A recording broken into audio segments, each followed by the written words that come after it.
brought your child to a crime scene. Hi everyone, it's Flower Child 567 and I'm here tuning in, but I'm waiting to do a sound check. And right now the stream is in a commercial, so give me just a minute before we get started. Oh yeah, I can hear me. Okay, that's good. The reason why is I needed to do that is because last night's stream, I guess I lost my voice or something happened with voice or all that good stuff. Okay, so before I begin Friday's Tamriel Storyteller Hour, I just wanted to let you Twitch viewers know that Twitch is dropping a reward, a chest, and it's located at the top of the chat box. So be sure to grab your copy, okay? Because that's always nice. And, you know, you never know what you're going to get, but sometimes it's just fun. Sometimes it's good stuff that you can turn into crown gems, too. So, welcome, welcome, welcome. I'm ready to get going today. I hope you are ready to get going. So I'm going to go ahead and light the candles here. We're going to do our little ritual. I'm going to open that up and take out the Apocrypha Tome and open that. Oh yeah. Now we're ready. Now everything's ready. Hello, hi, welcome to Tamriel Storyteller Hour. And let's see, today we're going to be, let me turn that off, hold on a sec. Today we are going to talk about Druids. The Druids here in our wonderful, illustrious Tamriel.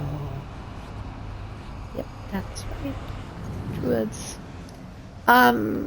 Druids are real, right? They come to us into this world. They come to us from the outer world. And even though they're prescribed as being British, their origin is actually Gaulish, French. But that's okay. Okay. And people will debate on that because the Druids have such a stronghold on England. But, all right. Let's see, is that my Galen map? No, that's High Isle. But, and we know that Galen, well, let me show you on the map. So if we go on over here to where High Isle is, right, which is the map you were just looking at, it's easier to see where Galen is located on this map than on the wall map. Right there, see that little area right there? That's actually the Galen area, and you get to it originally from a quest that you do here on High Isle. So it's a place you can't just go to at the very beginning. You have to find your way there. So if you are new to our fun game, the best way to also find it is to come to High Isle and go to the far left, the western shores of it, and just inch your way up till you see Vastir, and then right there, Galen, and let me go down up a little. Galen, oh, see, it just comes in real quick. Well, all right, so Glimmerton Way Shrine, Ifree Path Way Shrine. If we click on that, then you see, you right bumper it, then you can see here's the Galen. All right, and we'll actually go over there. I have a home there, the Glad Song Arboretum, which is my guild, the Banshees house. That's the guild house. But we'll go there and then we'll go out onto some of the land so that you can begin to feel the land of Druids. Yes. So on this one, if you look in closely, that's No, I don't think that's it. Well, I think that's what they mean as it, but it's not your proportion. Anyways, it's a cool area, I think. I think it's a cool area. Wait, is this Galen right here? No, I don't think it is. No, it's Apocrypha. I thought I had a map of Galen. I don't, we may not be able to get maps of Galen because it's so tiny. Like Stras Mackay, you can't get a map of that. It's too tiny and they never made a map. That's Cold Harbor, where we begin our life in Tamriel. Did you know that? Once upon a time, it's changed now. All right, my friends, the Druids. I'm going to just share a little bit about the Druids, and then we'll head on over to Galen, which is the center of the Druid stronghold. Okay, and yeah, I think Druids are pretty amazing myself. And like I said, Druids are connected with Galen, and there's a Druid king, a Druid queen, and then there are arch Druids, and then there are Druids. Okay, and there are Druid circles. Well, we call them groves, right? Those of us who are Druids, we call them groves, not circles. But in here they're called Druid circle. Okay, and we follow Ifri's true way, because Ifri's true way became known as Druidism. And the natural world we refer to as the green. All right, as the green. And we revere the stars. The stars have great messages for us. And we enjoy a ritual called the ritual of the constellations, which we're going to look at that in a moment. And of course, Druidism is greatly connected to what? The oak tree. Did you know that the oak tree is one of the mightiest trees in the world? I think it's considered one of the hardest woods in the world too. So its burning time is quite long. But the oak tree, if you look at its branches, how wide and far they spread, the root system of an oak tree actually spreads just as wide and deep as the branches spread high and wide. So as above, so below, it represents true balance. And when you stand with your back to the trunk of an oak tree and you have your feet, you imagine your feet sinking into the earth, down into the root system.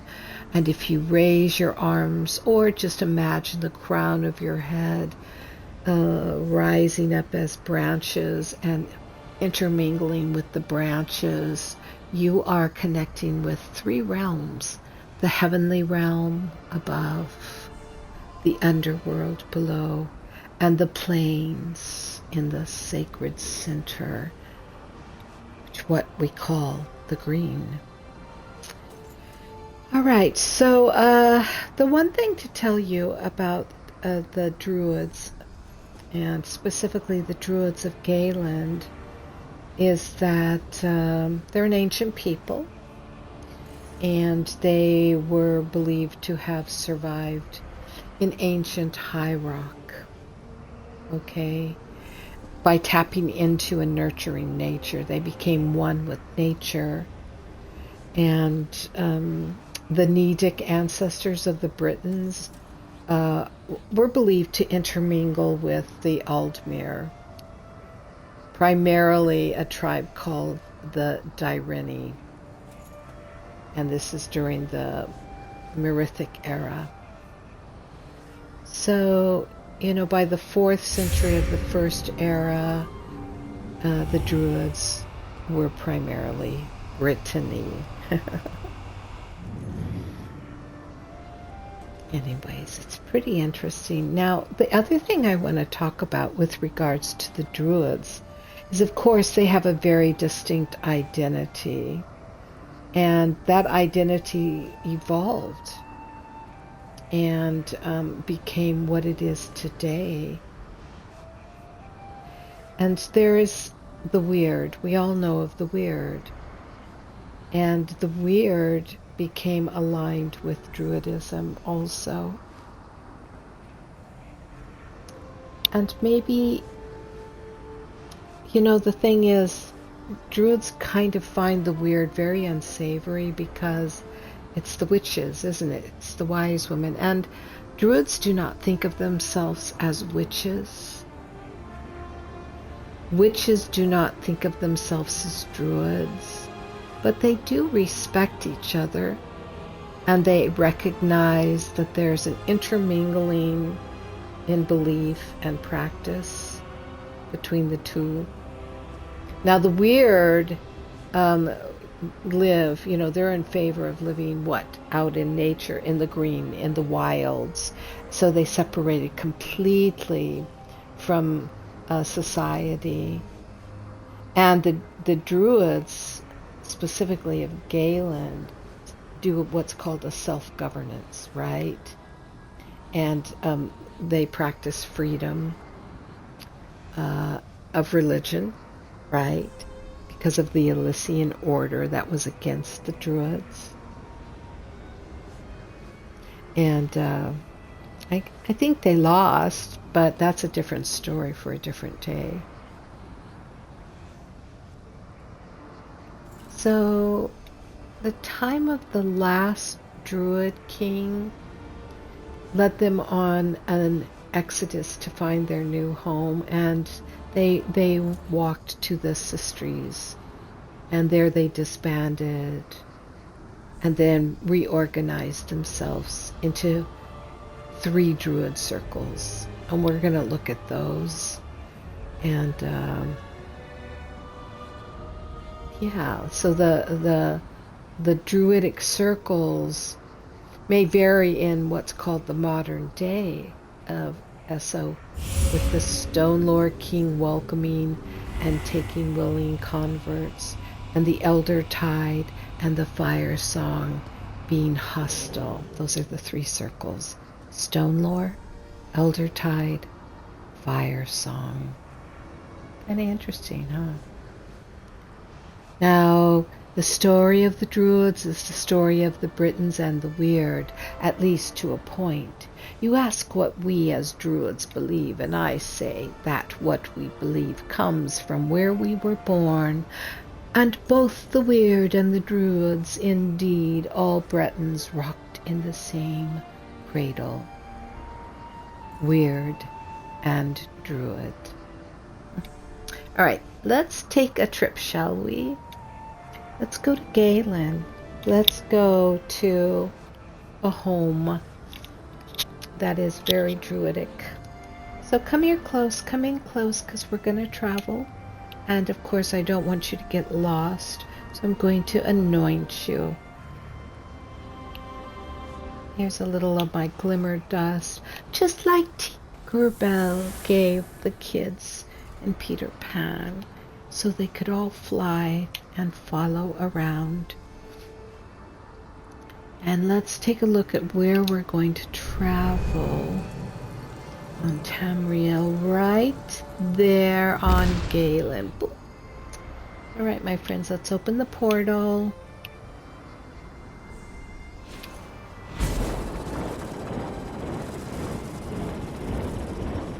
Very, very good.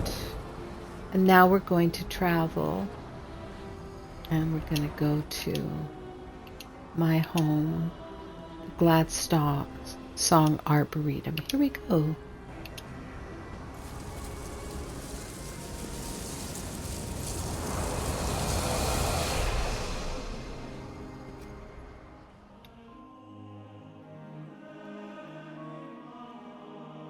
So here I very much revere Druidism, even though the guildies may not think of themselves as Druids. As a sorcerer, I very much practice the Druidic ways. And so here's our home. Here's my home. And as you can see, the light from the stars held by Meridia shines brightly upon our grove. And the elder druids look over us, watch over us. And over here is where, from time to time, the Archdruid, the Druid King, will come and hold audience with us. And this is his throne, as upheld in the Druidic hands of the Ancient Ones. We're going to sit here a moment, and I'm going to do a little lore for you.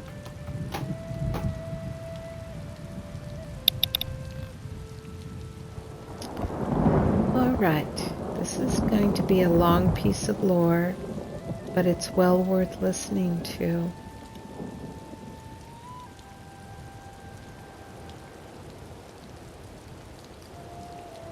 This is from Sistri's History Addendum, The Druids of Gaeland. Written by Verona Vedrelou, Senior Lecturer at the University of Gwyn Lim. A scholar's book and look at the Druids and their history in the Sistries.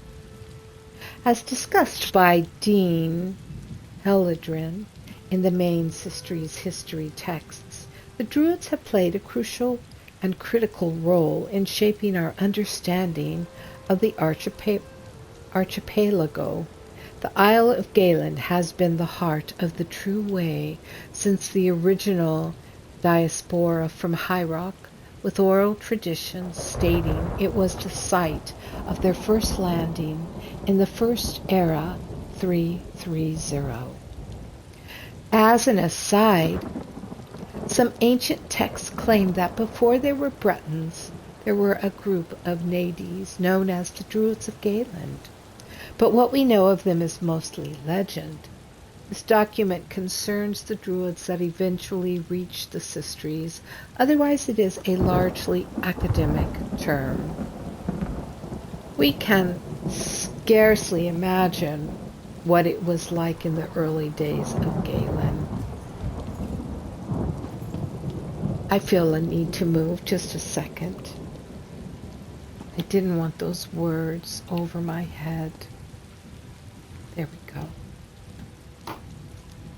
And as I am not a Druid King or a Druid Queen, I found sitting in the throne a little uncomfortable. All right, here we are. Anyways, we can scarcely imagine what it was like in the early days in Gaeland. No doubt a beautiful, moving contrast to the experience of living on the Darini-dominated mainland, finally free to pursue their own spirituality and gifted with the boundless generosity of the Green. The first Druid envoys reshaped the island into a paradise. Many of the legendary sites of power and unique creatures that haunt the deep woods appeared during these early years of Druid occupation. The last Druid king, Kasserin, was the architect behind the stability and growth during this period.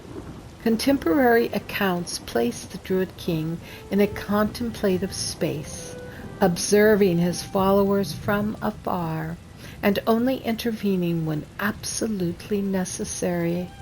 Despite this, he committed considerable resources, both magical and mundane, to reinforcing the Druids' new home. We need only read modern accounts of the Chimerias, the forest wraiths, and even more strange phenomenon stalking the ancient stones of Gaeland to know this to be true.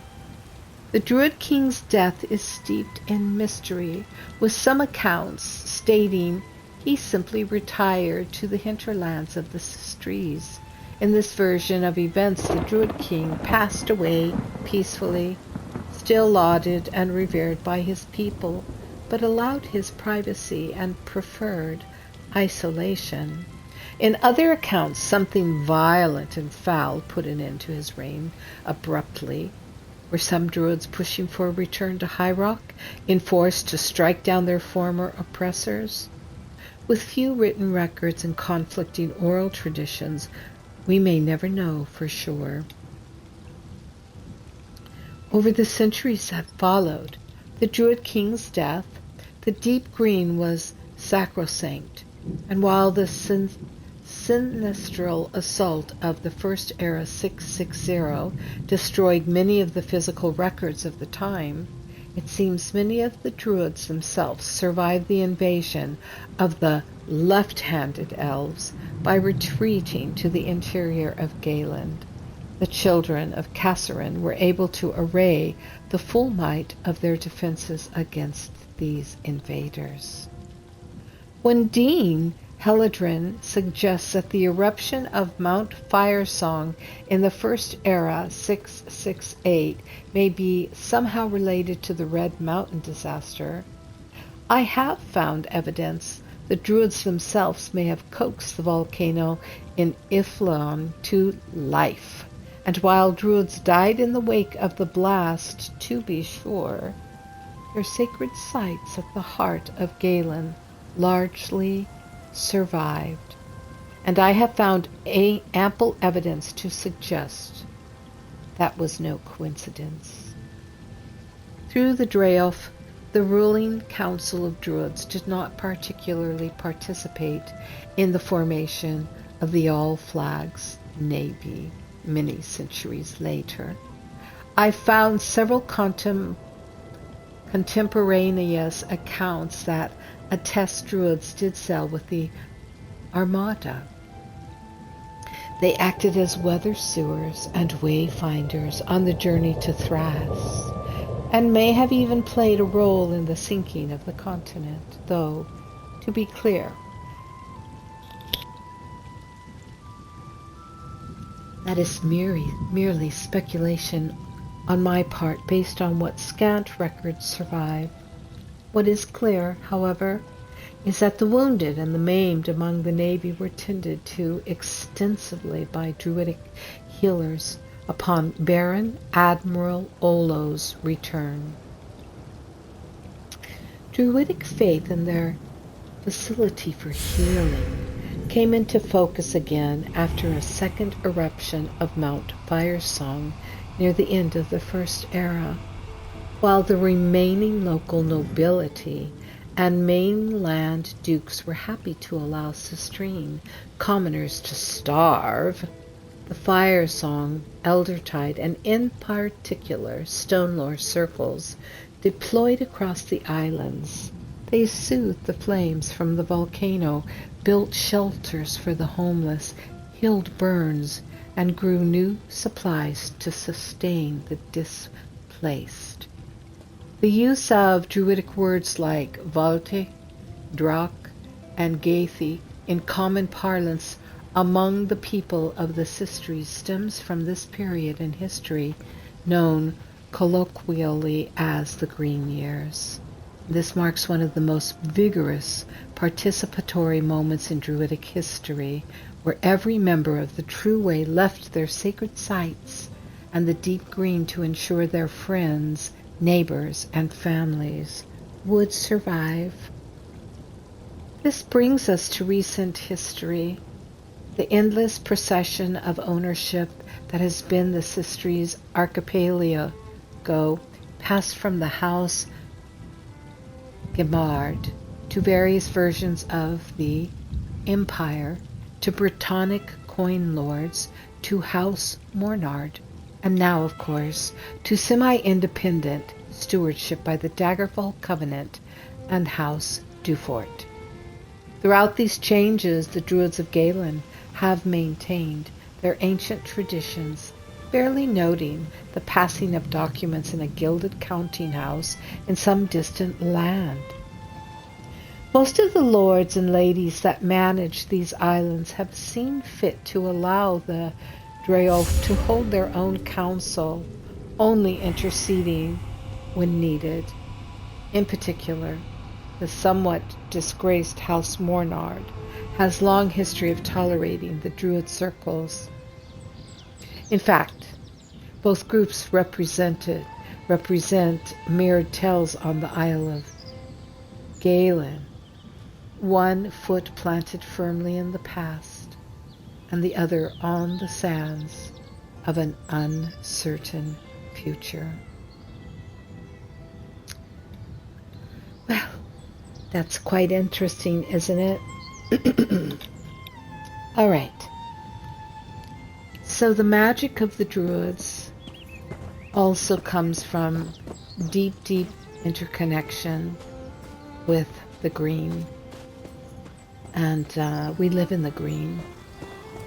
You know, wood elves are known to live in Valenwood in the green. We live in magic forests,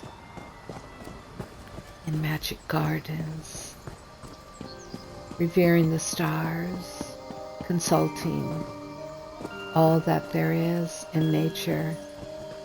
We open to hear the whispering. Here is our elf queen's throne. She's our,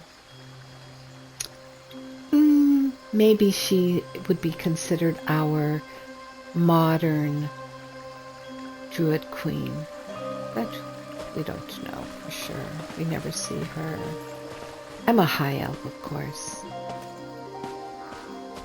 And yes, those who are jealous and envious of high elfdom call us smug and annoying.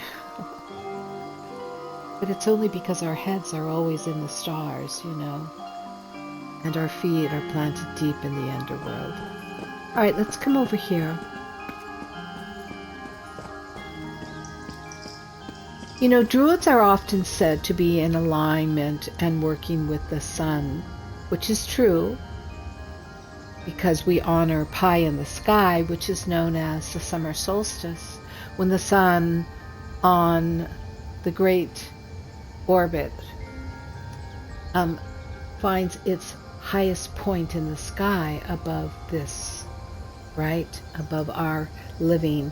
But what most people never realize is we're a stellar religion, and thus we flow with the tide of the moon. So let's look upon the magic and the opening of a portal into the stellar realm as I read the next bit.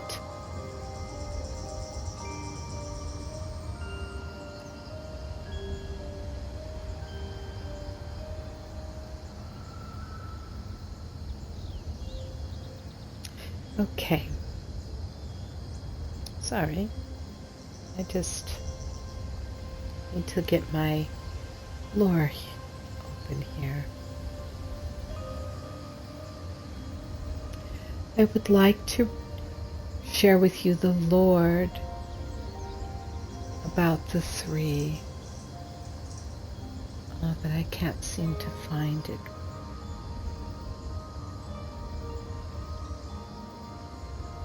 Here we go, the Druid Circles of Galand.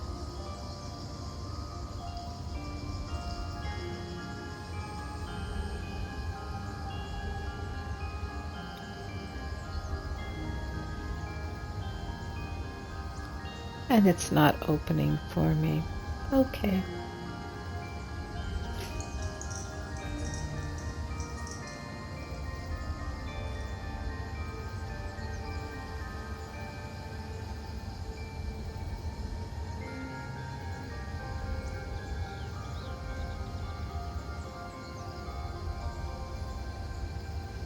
Let's read about the exodus of the Druids then.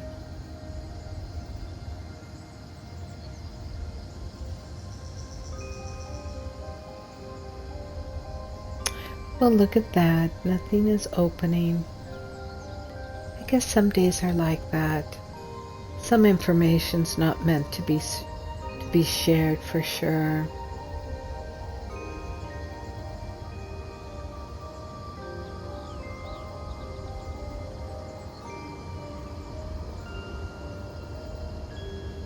Huh.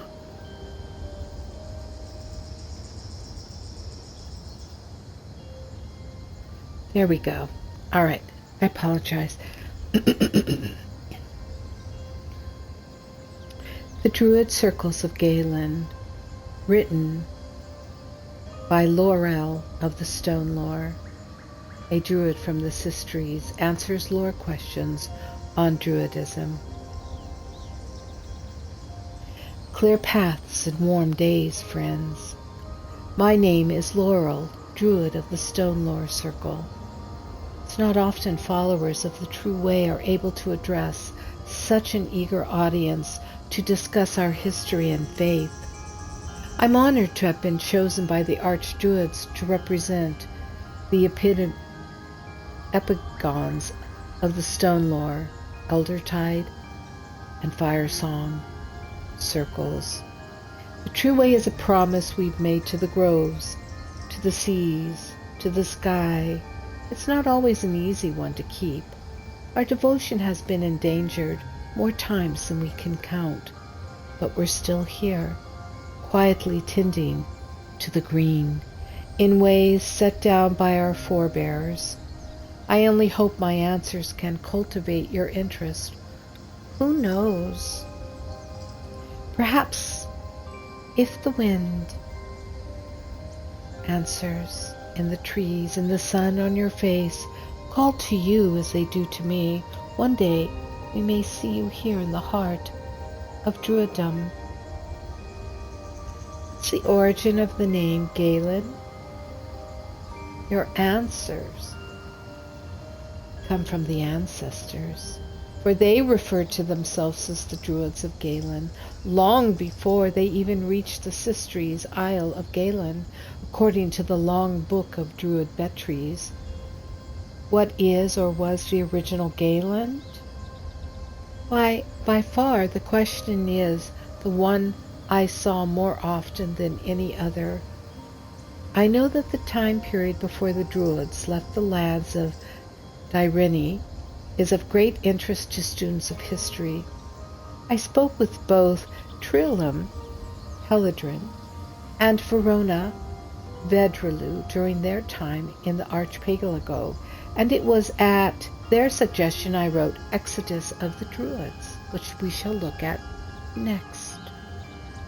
What our visitors had trouble understanding, good oak song, is that my interest in the past is not academic, not in the way it is for mainlanders. Understanding King Kasserin is a type of personal worship for me. I probably know more about our early past than any other follower on the island. It's a truism among Druids that the now, the present, is the most important place to live. Let me say that again to you.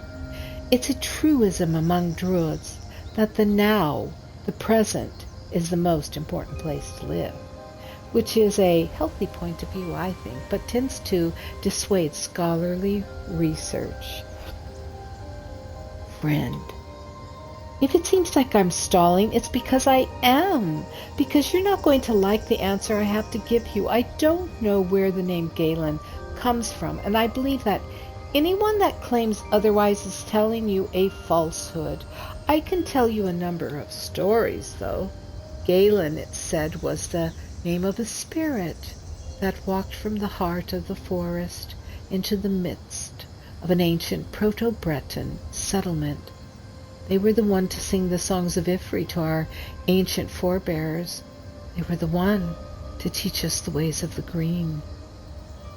Or, if you believe another tale, Galen was the name of the first Archdruid, the first Druid queen. She was one of the very first Naiades to channel the songs of the singer and rose to lead the first circle in the deep woods of High Rock.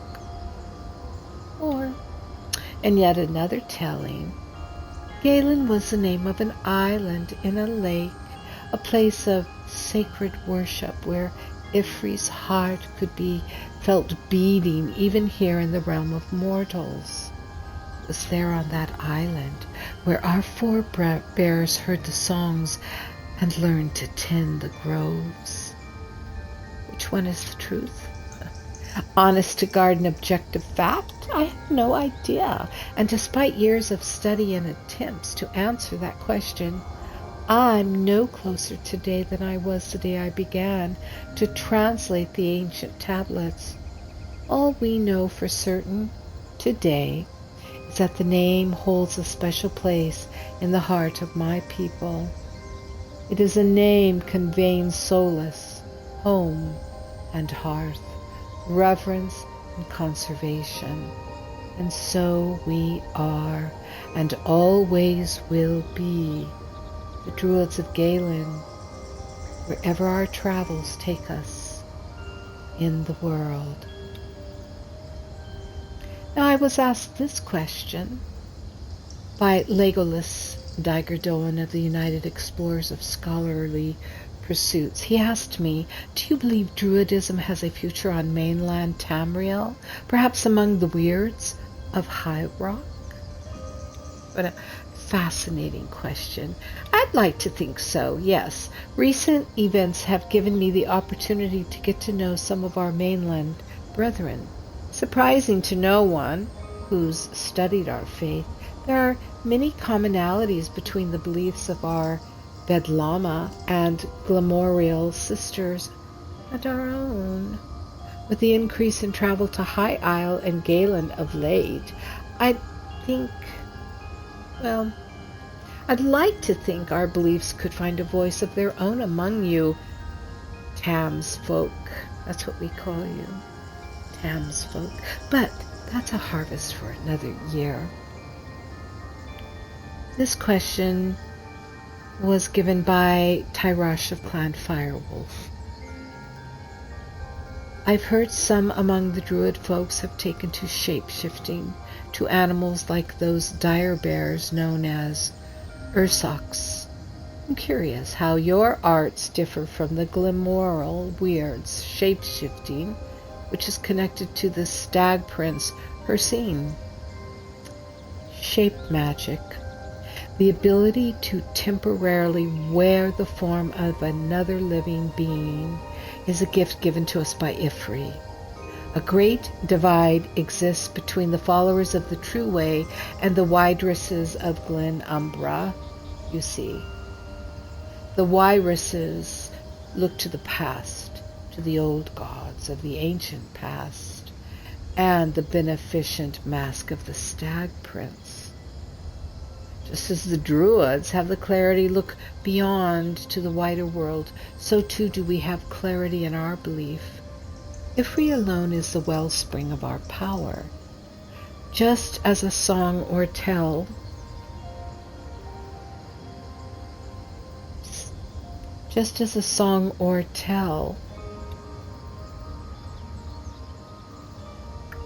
can be reshaped, revised, and retold in the telling, so too can a living being channel the strength of the singer and find themselves a bird, or a buck, or a mighty bear.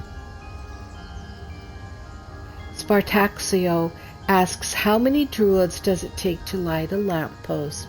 Oh, this makes me think of somebody who has a great wit and borders on what we call dad jokes. Well, I've heard this one before. At least 3, one to light the lamp, one to plant a tree, and one to bore you with the tale of how nature gave us the gift of fire. I'd like to think my stories are anything but boring, by the by, but I understand the lore of the true way is not for everyone. Mashthor asks, can Druids predict the future? In a way, yes. It is a rare gift. Why, just ask me. I'm a wise woman. And, of course, I'm sure you've all seen the wise woman temple here. The ability to subsume yourself so completely within the green that you can see beyond tomorrow has only been granted to a few archdruids over the years. Yes, I'm an archdruid. King Kasserin himself, of course, is the most well-known seer in Druid history, and his dream of King Kasserin is an excellent example of what these predictions look like. It's an extensive metaphor, one that can be deciphered in a number of ways. And the songs sung by Ifri are very hard for the mortal mind to comprehend, and so we can only interpret, imagine, and hope that our seers learn what the storyteller wants them to in these beautiful visions. Come here for a moment.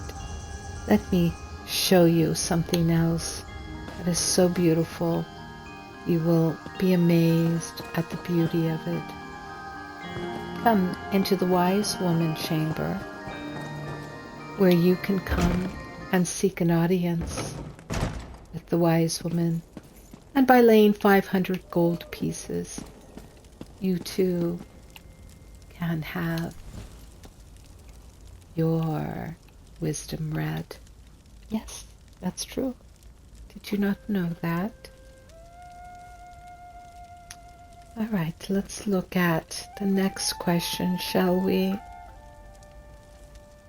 The reason for this letter was to see if you could help us clear up an issue that has been troubling the leaders of my guild, Arthurium Sinkers. What could be the reason for the appearance of being called chimeras on the island of Gaeland? Is it some plan of the Fire Song Circle, or is it something beyond our continental knowledge? That was brought to me from Barsai, Fire Punch, Knight Errant of Magnus. Well, now the chimeras are old magic, ancient even by the standards of the true way. They are guardian beasts born of devotion and sacrifice to Ifri. Blood magic done in reverence to the green is well known, if somewhat over-dramatized across Tamriel. But this is one area where I believe even the Druids of the Circle once spilled vitae on stone to see great workings done. You must understand the followers of the true way have almost been destroyed time and time again. Our earliest history is one of fear, repression, and a fight for freedom. When the early Druids landed in the Sistries in their singer-made craft, they still felt a great deal of fear. They did not know of the many trials that would follow, but how could they not desire some measure of safety after everything they'd been through? And so the Druid King and the first dry-off song to the Storyteller to make an ancient tale into a reality was sung. And in the here and now, there are only a handful of the creatures left. Where once they stood against the enemies of the Druids, now most of them can barely recall the endeavors to which they were born. If you have not read it, Frestus of Elenir has written an interesting piece on these magnificent creatures, showing an understanding deeper than some of my own order. And perhaps I shall read that to you, perhaps not today, but as we continue our look at Druid lore next session. Okay, Arwa at Razia, the merchant banker, asks this question. I've been reading Sistri's history penned by Trilum Heladrin. In his writings, he references the ability of Sistri's druids to terraform even a volcanic island into something lush and rife with life. What are the events of such an ability? I think he meant to ask, what are the extents of such an ability? Well, I greatly respect Heladrin's writings, first of all. But you must understand that from his viewpoint, much of Galen's past is frustratingly ahistorical. Researchers like Tralem and Verona want to study physical, traceable documents written by those who were there, and while some do exist, such as the diary of Druid Beatrice, the history of my people is primarily an oral tradition, mouth to ear. And when you read Trillium's descriptions of Druids magically singing boats and trees and food into existence, it's a mixture of fact and well-intentioned fiction. I believe from some of our oldest tales that our faith in the singer did play a large part in our survival, but you have to remember that the earliest Druids were also talented farmers, herders, sailors, and scouts, and when our faith is rooted, so to speak, in the power of nature, it's easy to mistake knowledgeable crop tenders for magic. If that's an unhelpful answer, you have my apologies. Blame the kelp-brained fools that recorded the history of our volcanic island on flammable materials. Well, Sammy asks, from time to time this one cannot resist the temptation of scratching trees, Spriggans included. This one looks at the trees fondly and is certain that all Khajiit kin feel the same, that trees provide happiness and scratching. But this one is concerned. What do the trees really think? Do they appreciate the scratches? Now, only a Khajiit would ask that question, don't you agree? Now let's move for a second. I think I feel both honored and a little flummoxed to find myself speaking on behalf of Tamriel's trees, but I'll try to do the grove proud. It's a truth of nature that cats across the continent sharpen their claws on bark, and Ifreeze makes no mistake. So if you find yourself deep in the green and feel the need to scratch that itch, I think you're fine.